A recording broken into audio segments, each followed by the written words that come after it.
on the newsworthy and nothing to see here. So let's have a discussion. I think this is best done this way as opposed to just running through the shit. So as Kenyon said to his confirmation buyers, there may be some doping afoot. I think he's a doper. So he just don't know it. Whoa, he don't even know. Yeah, he don't even know. Again, he getting Rick Ross. The biggest thing that happened over the weekend. Former heavyweight champion Anthony Joshua from the UK came over in his debut bout in the U.S. fighting in Madison Square Garden. He lost all three of his belts, the IBF, WBA, and the WBO to Andy Ruiz Jr. in a shocking TKO upset where he never really had a chance in the fight. So let's first talk about the fight. What did we see in this fight? Because I think we were talking earlier, there's a lot of shit going out there about how everyone's talking about how Ruiz upset him. But nobody's really talking about the shit that we've been talking about, what we saw before the fight. The ring entrance, the introduction, the comments that were made. When you're standing in your corner before the fight and whoever is the chief rub down of your shoulders in your corner is chest rub. Yeah. And they're talking about, are you okay? What's wrong? That's a problem. Yeah. Before the fight, that was happening. So I mean it went downhill from there. So yeah, Sugar Ray Leonard once said that he knew when he's back getting taped up, training, stretching out, he knew I'm gonna win this fight. He knows if he has it or if he doesn't. He made it very clear on those occasional times that he just didn't feel like himself. He knew that fight, he was just not going to bring it. I feel like it was the same way with Joshua. Boxing is one of those sports like tennis, like golf, where it's just you and the person in the mirror. And if you don't have that extreme amount of confidence to go out there and do your job, you're going to have the outcome that Joshua had where he just didn't seem prepared. And as soon as he faced adversity, it was like, he just kind of just fell off a cliff. Like I haven't watched a lot of him, but he just didn't look like the guy that we've been talking about him becoming. I feel what you're saying, Kev, but the difference is, like, he came in with a attitude and body movement of someone who didn't belong in a ring that night, who shouldn't have been allowed to fight. There's a difference between knowing if you have it, because we've seen him go through adversity. I mean, Klitschko had him on his ass. And, I mean, we all agree if Klitschko was a couple years earlier, he would have finished the fight. But still, he got up. That's what real fighters do, get up, and then they fight through the adversity.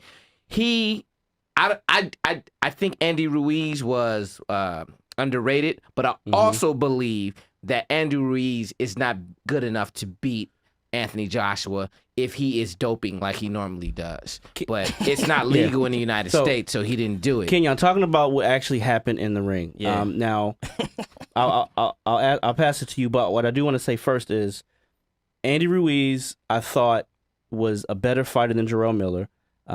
He just had a fight April 20th, so he's fresh off of being in camp, how his body looked or whatever. He has fast hands, and he's a replacement fighter. Yeah. So, that being said, as far as Joshua in the ring, what did you see? What I saw was, number one, a guy who didn't throw nearly enough punches. And there were 2 punches for him to win this fight. And that was a jab to the body using his height and his length to keep him off bay. And Andy Ruiz, for the life of him, and it almost cost him the fight, could not figure out that left that was coming was not a straight left. It was a hook. And that was the punch that put him down. That was the punch that Joshua consistently scored with. So if Joshua had just thrown the jab to keep him off, keep him soft, and thrown the left hook, he would have won the fight easily. He might have even got a late stoppage. But what I saw was that from the first round, Joshua was exhausted. Breathing hard, mouth open. He was his output was low. His punch output was low. He was getting back down. And he wasn't jabbing, which is something he should not be getting done by a smaller fighter. He was getting walked down, and even the rounds where he had a relatively high punch output, they were soft, lazy punches. So for me, the thing that tipped me off and what I said to Devin was, yo, this guy's energy level is low. And it made me think about, first of all, that in the UK, they do not test. They have what's called UCAD. It's the United Kingdom Doping Association or Association of Doping.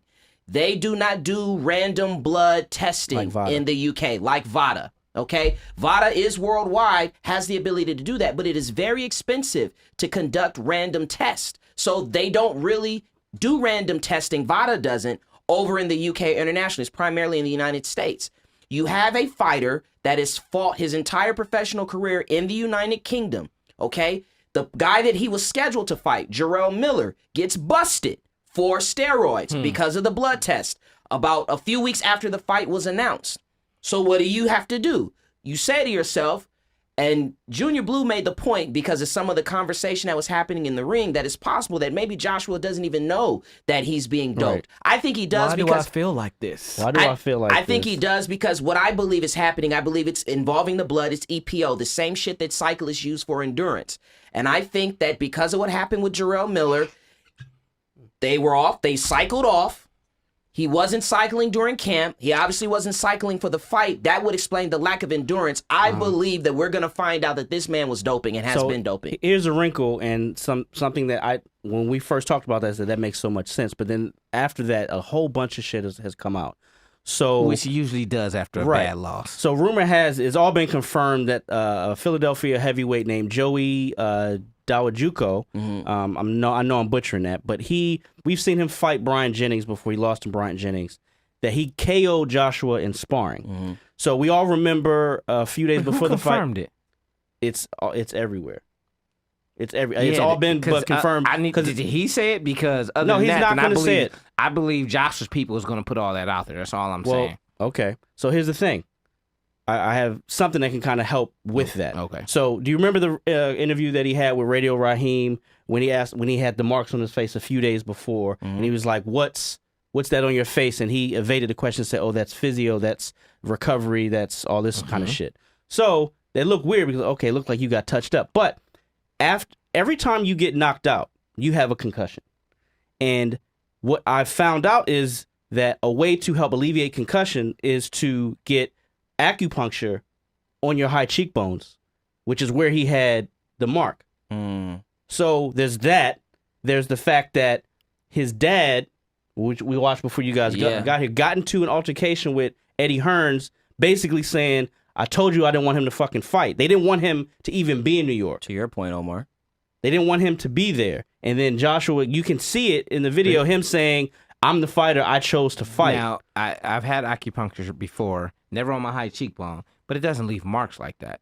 I don't know if it does on your face, but it doesn't leave marks like that. So I understand that, but it doesn't leave marks.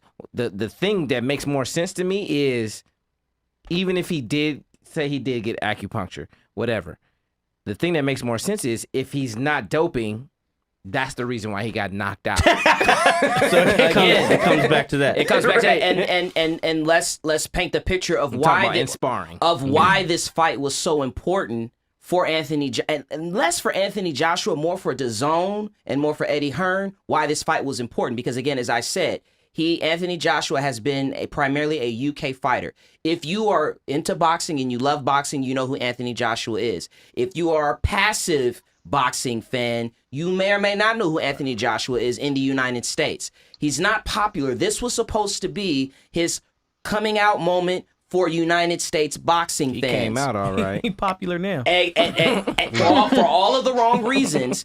And this was supposed to be part of the buildup to him fighting Deontay Wilder. So for him to take this loss in this way, it's a tremendous setback, not necessarily for Joshua, but more so for DAZN and more so for the pocket potential of Joshua in terms of making this big fight. So Eddie Hearn still pushing through with this, probably a combination of hubris, thinking that he was still going to be able to take care of Ruiz, but also because this was a huge part of the plan to make this a significant fight. Yeah. So where does boxing go now? Because I mean, I kind of always love how they have this set up for whether it be Wilder or Fury or whoever, and that guy doesn't show up, and then now we're left with this void to fill for this lead up fight. Like where does boxing go after this? There is no void. Like, people have gotten into the Floyd Mayweather thing, like boxers not supposed to lose.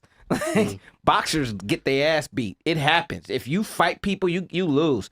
As long as Anthony Joshua comes back and dopes before the fight and knocks out Andy Ruiz and gets his belts back, he's fine. It's still going to be a big fight. Yeah, it's not so gonna be like as boxers big. lose, it happens. But as long as the rematch, he comes back and does what he's supposed In to. what, November and December, Well, right? Something like that. they haven't confirmed a date yet, but they did confirm that the rematch clause has been activated. Throw that monkey wrench, And- Dev. Throw that Yeah. monkey wrench.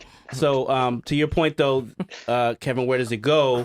There is now 4 people that people want to see Ruiz now because it's a good story.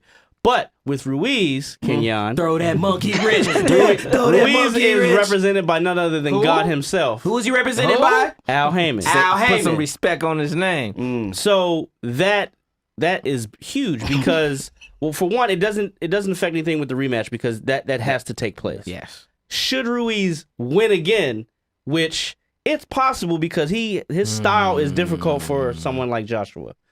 The hands are fast. It's possible if it's back here in America. I mean, we'll see. We will see because Joseph Parker gave Joshua everything he could handle. He just wouldn't let his hands go. And Ruiz, I think, beat Joshua. I mean, Parker when they fought. So let's see what happens. But if some shenanigans goes down, then till this day, I mean, I listen. Till this day, he will have I all have- the belts. I have no reason to think that Andy Ruiz wouldn't follow through and honor the rematch yeah, because clause he would that get is sued out his ass. that is there. and he just made his money. and He Al told ain't his- gonna pay all He that. told his mama, "We ain't got to struggle no more." and not only that, but you're playing chess, not checkers. And so Al Heyman, because I think the thing that Anthony Joshua did lose, Kevin, as a result of this, is he lost all the leverage in terms of being able to negotiate with Being Deontay the Wilder. A-side. Exactly. But it's still an interesting wrinkle. I will reserve judgment until I see that a date has been confirmed that Ruiz is actually going to have the rematch with Joshua at the end of the year. Having said that, yes, you back in the UK, you get back on the dope. It's a spectacular knockout. And now we're right back in the mix. But what will be interesting is that you do know that when the fight does get negotiated between here. Wilder and Joshua, I'm sure there, and Deontay Wilder might not care, but there is going to He be a the A-side rematch now, so there- he doesn't there's- have to care. He that's gets to- true. he just So he demands- could say But that here- the fight is only here But though. here's another wrinkle. Unless it was already negotiated in the contract that the rematch would be in the UK, Andy Ruiz is the champion. He don't have to fight in the UK. Andy Ruiz is still going to be the B-side. Doesn't matter. He's the champion. He doesn't have to travel. I'm sure If all there's a of that is in- rematch, it has to be negotiated in the contract already, or that Yeah, the rematch is going to happen. I'm going to because- say that it's a negotiated contract that the rematch is going to be in the UK because they know what they're doing. So Yeah. if you know that if you know you doping the horsey, Hey, and the horsey bucks the jockey off, which is what happened. He has the belt holder has a mandatory with the IBF and the WBO, and they've already said they will gladly step aside to let this course rematch they have. happen. Yeah. And the IBF don't never do that shit because Right. they hard up. Yeah. So, But yeah, the rematch can happen. As a champion, you have certain say. so do you think it's a different fight, dope or not? With dope, it's a different fight. Yes, Absolutely. Yes. yes. Yeah. He knocks him out. You don't think the hand speed plays a part? No, because he has the energy to do To move. Because he punches more. He wasn't punching. He wasn't Yeah. punching.